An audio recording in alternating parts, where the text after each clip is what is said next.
আসসালামু আলাইকুম। হ্যালো বন্ধুরা, MH medicine and health tips থেকে সবাইকে জানাই স্বাগত। আজকে আপনাদের জানাবো এই রমজানে ইফতারে বাঙ্গি কেন খাবেন। চলুন জানা যাক। গ্রীষ্মকালীন ফলের মধ্যে অন্যতম বাঙ্গি। হলুদ রঙের এই ফলটি আকারে গোল ও লম্বা উভয় ধরনের পাওয়া যায়। অঞ্চলভেদে এই ফলটি খরবুজ, কাকুর, বানি নামেও পরিচিত। বিভিন্ন অঞ্চলভেদে বিভিন্ন নাম থাকতে পারে। এর মধ্যে ভিটামিন সি, শর্করা, ক্যারোটিন সমৃদ্ধ বাঙ্গি পুরোটাই জলীয় অংশে ভরপুর। Vitamin A, vitamin B, magnesium, potassium, calcium সমৃদ্ধ এই ফলটিকে নিয়মিত তাই ইফতারে প্রাধান্য দিতে পারেন।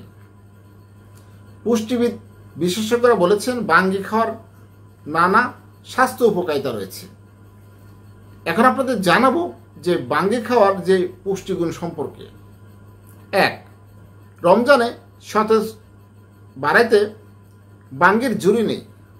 শরীর ঠান্ডা রাখার পাশাপাশি পানি শূন্যতা দূর করতে সাহায্য করে বাঙ্গি। 2.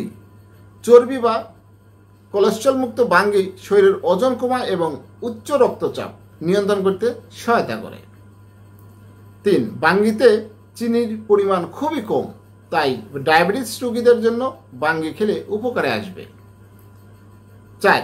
বাঙ্গিতে প্রচুর পরিমাণ আঁশ ও ডায়েটারি ফাইবার থাকে, যা খাবারের হজমে সহায়তা করে, একই সঙ্গে কোষ্ঠকাঠিন্য দূর করতে সহায়তা করে। 5. এতে বিটা ক্যারোটিন ও ভিটামিন সি থাকায় শরীরের যে কোনো ক্ষত সারাতে সাহায্য করে, দ্রুত ক্ষত সারাতে সাহায্য করে। 6. অ্যাসিডিটি, আলসার, হাড়ের রোগ, একজিমা নিরাময়ে বিশেষ কাজ করে বাঙ্গি। 7. ত্বকের যত্নে, রোদে পুরো ভাব দূর করতে, এমনকি বয়সের ছাপ কমাতে বিশেষ ভূমিকা রাখে বাঙ্গি। 8. আপনি যদি ব্রণের সমস্যায় ভোগেন কিংবা অতিরিক্ত চুল ঝরে পড়ার মুখোমুখি সম্মুখীন হন, তাহলে নিয়মিত বাঙ্গি খেতে পারেন। 9. ত্বক উজ্জ্বল করতে বাঙ্গির রস বা শরবত নিয়মিত খাওয়ার পরামর্শ দিয়েছেন ত্বক বিশেষজ্ঞরা। ইফতারে বাঙ্গির তৈরি শরবতকে প্রাধান্য দিতে পারেন। 10. খাবারে অরুচি, এমনকি ঘুমের সমস্যা সমাধানে ভালো কাজ করে গ্রীষ্মকালীন এই ফলটি, যার নাম বাঙ্গি। তাই নিয়মিত খাবার তালিকায় রাখুন পুষ্টিগুণে ভরপুর বাঙ্গি।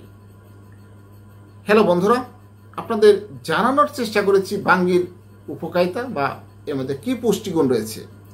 আমার এই ভিডিওটি যদি ভালো লাগে, এরকম নতুন নতুন ভিডিও পেতে আমার চ্যানেলটি এখনই সাবস্ক্রাইব করে রাখুন, লাইক, কমেন্ট, শেয়ার করুন।